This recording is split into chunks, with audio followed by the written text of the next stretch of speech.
자, 만약에 부동산 PF로 인해 금융권까지 번지고 경기 내수 침체 등 건설사가 무너지면서 연쇄부도로 다른 기업들까지 우르르 기업이든 개인이든 자영업이든 대출로 인해서 안 좋은 상황을 가정했을 때 최악의 시나리오예요. 최악의 시나리오는 저는 일본의 잃어버린 30년 시나리오. 물론 상당 부분 비슷해지고 있습니다. 이게 지금 최악의 시나리오 이야기들이 나오고 있는데 지금 장기 저성장 분석이 나왔어요. 이게 굉장히 쉽게 이야기할 부분이 아니다. 경제 전문가 73.2%가 지금 장기 저성장을 이야기를 했죠. 단 한 번의 반등 없이. 그리고 11% 정도가 일시 반등 후 저성장. 이런 상황인 건데 왜 일본의 잃어버린 30년 같은 사태가 우리나라에 터지면 굉장히 위험하냐. 물론 굉장히 비슷해지고 있는 것들이 있습니다. 첫 번째 뭐예요? 첫 번째는 집값 거품. 집값 거품이 일본 버블 때 PIR이 18.2까지 올라갔는데 한국 2021년 기준으로 이때보다 그러면 기준은 훨씬 더 완화됐어요. 우리나라는 지금 기준을 열심히 완화하고 있습니다. 점점 더 집값 안 높다고 유리한 지표 갖다 쓰고 있어도 21년도에 PIR이 19.0까지 올라갔어요. 거품 한국 윈. 그 다음에 두 번째로 이제 출산율. 일본 한 명대 초반. 한국은 현재 0.7명. 그리고 현재 진행 중. 한국 윈. 우리나라 짱이죠. 일본한테 안 져요. 한일전은 안 져. 일본은 지금 한 명대 초반으로 계속 유지가 되고 있어요. 근데 우리나라는 한일전은 안 지죠. 안 좋은 것까지도 한일전은 안 칩니다. 근데 왜 이런 저출산 현상이 나타났느냐? 물론 결혼 기피 현상. 요것도 봐야 되겠지만 요게 나타나기 전에 나오는 그런 것들을 봐야 돼요. 징조들. 요 징조들이 가장 나오고 있는 게 청년층. 문제들이 굉장히 커져가고 있다. 보세요. 첫 번째, 청년층 지금 취업이 좋냐? 취업이 안 좋습니다. 자, 11월 취업자 수 28만 명 증가. 부산은 감소했는데, 부산이 어떤 동네예요? 부산은 유명한 소설 제목으로 표현이 되죠. 해밍웨이의 노인과 바다. 즉, 일할 청년들은 많이 빠져나가고 있다는 소리예요. 그래서 보셨을 때 성별로는 남성보다 여성이 많이 늘었고 나이대별로 보면 60세 이상이 많이 늘어난 반면에 20대 청년층 취업자가 지금 계속 감소를 하고 있다. 근데 인구 감소 때문에 그렇다라고 이야기를 하지만 실질적으로는 20대 청년들이 취업이 안 되고 있어요. 자, 요즘에 이런 기사들이 뜹니다. 차 시장에 큰 손으로 떠오른 60, 70대. 30대보다 새 차 더 사들였다. 60, 70대의 신차 등록 대수가 30대의 신차 등록 대수를 뛰어넘었다.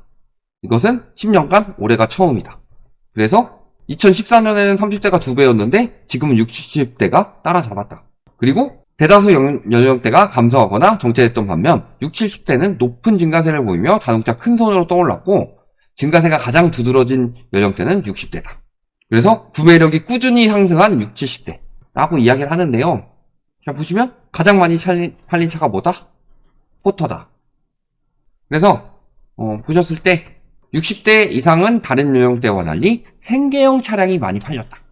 즉 60대 이상이 돈이 많아서 차를 사는 게 아니라 2030 취업자들이 줄어들어요. 요즘 캥거루족도 많이 늘어나고 있다고 하죠. 그러니까 지금 노후 빈곤도 굉장히 심각하죠. 그런데 경기도 안 좋아요. 그러니까 생계형으로 사는 거예요. 큰 손이 된 게 아니라 남은 노후 자금 털어가지고 요걸로 돈을 벌어야지만 먹고 살 수 있으니까 사는 거예요. 지금 현상이 이런 상황이고, 그럼 반대로 청년층들은 어때요? 청년층들은 취업이 감소하고 있습니다. 왜 감소하고 있을까요? 단순히 인구 감소 때문에? 이렇게 생각한다면은 굉장히 허접한 분석이고요.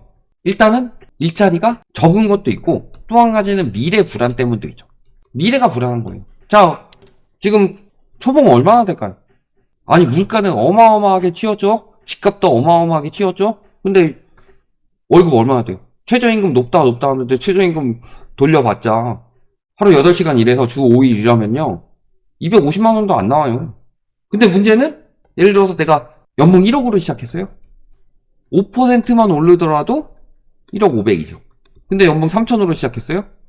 10%가 올라도 3,300이에요. 그러니까 초봉을 낮게 들어가면은 아무리 인상률이 높더라도, 근데 오히려 이런 것들이 인상 더 안 해주죠. 그러니까 첫발을 함부로 못 내딛는 거예요. 이게 지금 청년층뿐만이 아니라 얼마 전부터 그랬었죠. 그러니까 첫발을 내딛기가 쉽지가 않다.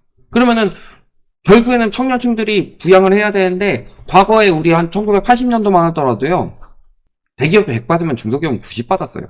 90년도만 가더라도요, 대기업이 100 받으면은 중소기업 80 받았어요. 요즘에요? 2020년대? 대기업이 100 받으면은 중소기업 4, 50 받아요. 그러니까 지금 라떼는 뭐 저기 중소기업이든 뭐든 했는데 요즘 청년층들은 눈이 높다. 아니요, 한번 첫발을 잘못 디디면 평생 그렇게밖에 살 수 없기 때문에. 그러니까 어떤 것들이 많이 생겨나요? 그러다가 이제 포기하게 되는 사람들이 늘어나요. 매수 하다가. 예전에는 대학 들어가는 것만 재수삼수가 있었는데 요즘에 이제 취업하는 것도 재수삼수. 그러다가 취업시장이 워낙 좋지 않으니까 뭐 공무원 재수삼수. 뭐 이런 식으로 하면서 어느 순간 뒤돌아보니까 나이는 너무 많이 먹어 있고. 근데 그 문턱은 너무 좁았고. 그러니까 정직원이 안 되고. 계속 뭐 아르바이트 이런 직업들 갖게 되고. 이게 일본화 되어 가고 있는 거예요. 일본 지금 어때요? 일본에서 뭐 정직원으로 일하는 사람들도 있겠지만 대부분의 청년들이 미래에 대한 것을 포기를 하고. 그래서 그때 사토리 세대라고 그랬죠. 득도 세대라고 그랬죠. 그 사람들이 뭐 했어요? 알바하면서 돈 벌어서. 또 몇 달 쉬면서 놀고 먹고. 그 다음에 돈 떨어지면 또 알바하고. 이런 상황이 계속 악순환이 펼쳐져요? 그러니까 결혼을 하겠어요? 애를 낳겠어요? 그래도 일본은 그나마 다행인 게 인식 자체라도 일본은 그래도 한 20대엔 결혼해야지. 기본적으로 그런 인식이 어느 정도 깔려 있는데 우리나라 같은 경우는 그 인식도 바뀌었죠. 아, 이제는 30대도 노총각 노처녀가 아니야. 그러니까 결혼하고 나중에 애 낳기가 굉장히 힘들어지는 거고. 그러니까 이게 전반적으로 돌아가고 있는 현상이에요. 결국에는 청년층들이 근로소득이 합리적이지 않다 보니까. 그러니까 저기 일본 만화 같은 거 보면요, 청년층들 맨날 알바하고 뭐 하고 있어요? 빠칭코 가서 막 한탕 노리고 있잖아요. 우리나라는 그거보다 더 심각하죠. 빠칭코에서 나오는 코인을 노리는 게 아니라 진짜 코인을 들어가고 있고, 그 다음에 뭐 주식도 분석도 안 하고 그냥 우르르 들어가고, 부동산도 집값 계속 올라간다고 하니까 빚 잔뜩 내서 사고. 왜 이런 상황들이 벌어졌냐? 결국에는 근로소득으로 먹고 살기 힘들고 불로소득이 어마어마하게 폭증하는 나라가 되니까 근로소득을 경시하게 되는 거죠. 이게 우리나라 지금 청년들한테 전반적으로 퍼져 있어요. 그러니까 맨날 뭐 파이어족이니 어쩌니 하면서 그런 사람들 떠가지고 막 뜨고 있죠? 그런 사람들 부러워서 보긴 하는데, 그런 사람들은 셋 중에 하나죠. 첫 번째, 진짜 분석력이 탁월한 사람 아니면, 두 번째, 되게 운이 좋은 사람 아니면요, 세 번째로는 남들 빨아먹은 사람이에요. 그런 식으로 유도를 해서 남들 들어오도록 유도해서 가격 확 올려놓고 본인은 치고 빠진 사람들. 이런 사람들이에요, 대부분. 진짜 분석력 좋은 파이어족보다는 대부분 2번, 3번 케이스가 많아요. 그러니까 막 금리 올라가는데도 인플레이션이 심하면 집값이 올라간다, 이딴 분석이 나오는 거고. 그러면은 계속 이 상황이, 우리나라는 굉장히 또 빨리빨리의 민족이죠. 일본 애들처럼 느긋하지 않아. 일본 애들이요, 늦어 터졌어요. 우리나라는 굉장히 빨리빨리의 민족이라서 출산율 떨어지는 거 봐봐요. 자, 빨리빨리의 민족입니다. 일본 2에서 1.3까지 떨어질 동안 우리나라는 4.5에서 0.8까지 떨어졌습니다. 대박이죠. 그러니까 이런 부분들을 생각을 해봅시다. 결국에 문제는 뭐냐면요, 가장 큰 문제는 경제 활력이 사라지는 거예요. 경제 활력이 사라졌기 때문에 일본도 잃어버린 30년이 왔다. 그나마 다행인 거는 우리나라는 그래도 욕심이 많은 사람들이 있어서 어느 정도 되겠지만, 그 청년들마저 포기하게 만드는 세상, 이게 정말 제일 위험한 시나리오예요. 청년들이 포기하게 되면요, 청년들의 발전 가능성이 없다 생각하고 포기하게 되면은 그 밑에 세대에 계속 영향가면서 계속 출산율 이런 거 떨어지고, 그러면은 결국엔 나라가 점점 더 존먹어요. 암 같은 거예요, 암. 그래서 부동산을 저희가 암이랑 비교를 많이 했어요. 암이 뭐예요? 암의 특성.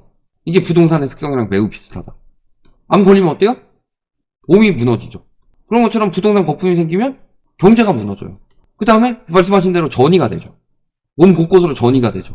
부동산 올라간다는 심리가 전이가 돼가지고 청년층들 다 약한 세포들부터 잡아먹은 거예요. 치료돼요? 치료도 쉽지 않죠. 오랜 시간 걸리죠. 치료하는 동안에도 항암 치료 받으시는 분들 보면은 막 머리 더 빠지고 그러잖아요. 굉장히 독하고, 독한 방법으로 치료를 하는 수밖에 없죠. 이런 것들이 지금 다 번져가고 있고, 그거를 자꾸 미래로 만들어 놓고서 아직도 청년, 이번에도 나오는 정책들 봐봐요. 청년층들 집 사세요. 청년 드림 통장. 애 낳으면 집 합니다. 뭐 출산율, 집값 값을 낮춰서 청년층들이 근로소득에서 나가는 비소비 지출 부담을 줄여야지 뭔가 먹고 살만해지고 소비 지출이 어느 정도 늘어나면서 경제가 활성화되고 그러면서 좀 먹고 살만한 시대가 되고 청년층 창업도 잘 이루어지고 그런데 그게 안 되고 있는 상황이에요. 다 고인물들밖에 없어. 스타크래프트 같은 거예요. 지금 스타크래프트 내가 이제 배워가지고 진입하려고 해봐요. 초보만 방에 있는데 완전 개고수들 들어오잖아요. 근데 그들은 또 분위기에선 초보잖아요. 청년층들이 진입할 시장이 안 된다. 지금 이게 최악의 시나리오로 가고 있어. 그게 일본의 사태고 일본이 그래서 잃어버린 30년을 맞았던 거예요. 여러 가지 이야기가 있죠. 뭐 버블이 터져서 그렇다. 뭐 출산율이 낮아져서 그렇다. 뭐 혹은 뭐 저기 일본 청년들이 일을 안 하려고 해서 그렇다. 뭐 때문에 그렇다. 뭐 때문에 그렇다. 다른 거 다 집어치우고 청년층들이 적어도 어느 정도 그냥 먹고 사는데 그치는 게 아니라 그래도 인생을 어느 정도는 즐겨가면서 여러 가지를 대비를 할 수 있는 그런 시대가 돼야 되는데 다 지금 막 이거 안 하면 큰일 나, 저거 안 하면 큰일 나, 요거 당장 해야 돼, 요거 안 하면 너 완전 그지돼, 요거 안 하면 벼락거지돼, 영끌해야 돼. 이 시기가 와서 지금 이 모양이 이 꼴이 된 거다. 이 시기가 길어지고서 잘못 바뀌게 되면은 일본 같은 상황이 나오는 거예요. 그게 가장 무너지는 시나리오고 PF로 인해서 무너지는 거 일본이랑 굉장히 비슷하게 흘러가죠. 문제는 일본은 기업이 무너지고 그 다음에 가게로 갔다면 우리나라는 기업이 무너지기 전에 가게부터 타격을 받고 있다는 거. 이런 것들이 문제다. 이렇게 보시면 되겠습니다.